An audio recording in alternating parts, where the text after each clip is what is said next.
On se retrouve depuis l'espace Argence de Troyes où jusque dimanche soir se déroule le salon régional de l'immobilier, partenaire de cet événement comme chaque année, le Crédit Agricole Champagne-Bourgogne. Et nous allons évoquer avec Fabienne Blagzik, animatrice Habitat au Crédit Agricole, la manière dont on peut mettre toutes les chances de son côté pour décrocher le nerf de la guerre, le prêt immobilier qui va vous permettre de bâtir votre projet. Si vous deviez lister 4 conseils clés pour réussir à convaincre une banque. Alors déjà, à mon avis, c'est de préparer son projet, de le préparer en amont, de savoir ce que l'on souhaite, de faire une étude aussi pour savoir si on est bon dans le budget que l'on a prévu ou si on peut aller plus loin ou s'il faut revoir son budget à la baisse.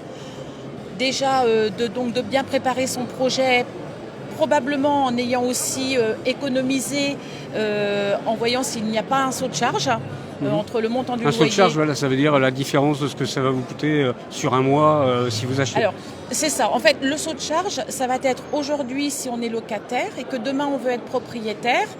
Est-ce qu'il y a un petit peu plus à mettre dans son budget mensuel? C'est ce qu'on appelle un saut de charge. Alors, très souvent, pour les clients qui préparent bien leur projet, on leur recommande de mettre de côté ce différentiel pour être sûr, être confort, pour savoir si on peut aller vers ce projet-là et donc assumer cette charge financière. Je crois que c'est important aussi de préciser que c'est pas tellement, un peu, mais pas tellement le budget mensuel qui compte, mais bien le reste à vivre. Oui, tout à fait. Alors, on a aussi des normes. La législation encadre. Les banques ne font pas ce qu'elles veulent, bien évidemment. On apporte avant toute chose un conseil au client, dans son intérêt aussi parce qu'on est en phase avec la réglementation. Nous avons des impératifs d'endettement, on va dire environ 35% de charge par rapport à son budget.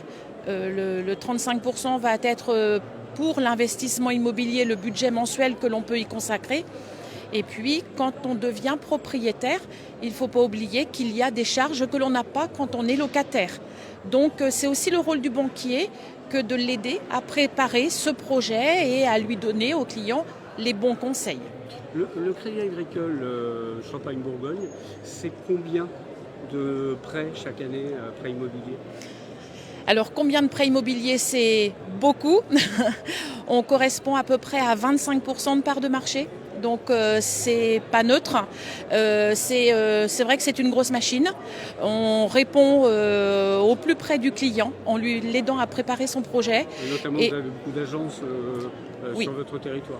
Alors oui, on a beaucoup d'agences. Dès lors qu'on cherche une agence Crédit Agricole, on est en mesure d'apporter réponse à nos clients et prospects.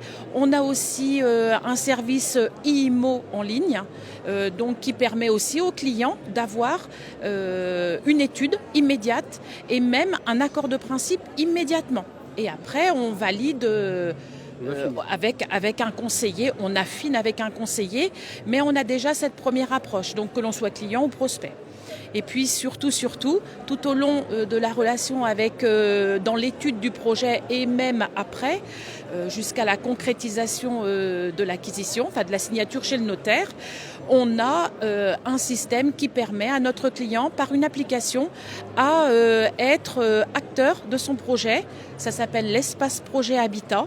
Et avec cette application, on peut directement correspondre entre le client ou le prospect et le banquier. Comme ça, on est tout de suite au plus près de notre client. Si vous voulez en savoir plus sur tous ces outils, n'hésitez pas à venir à l'espace Argence de Troyes pour découvrir le bar à projet du Crédit Agricole Champagne-Bourgogne.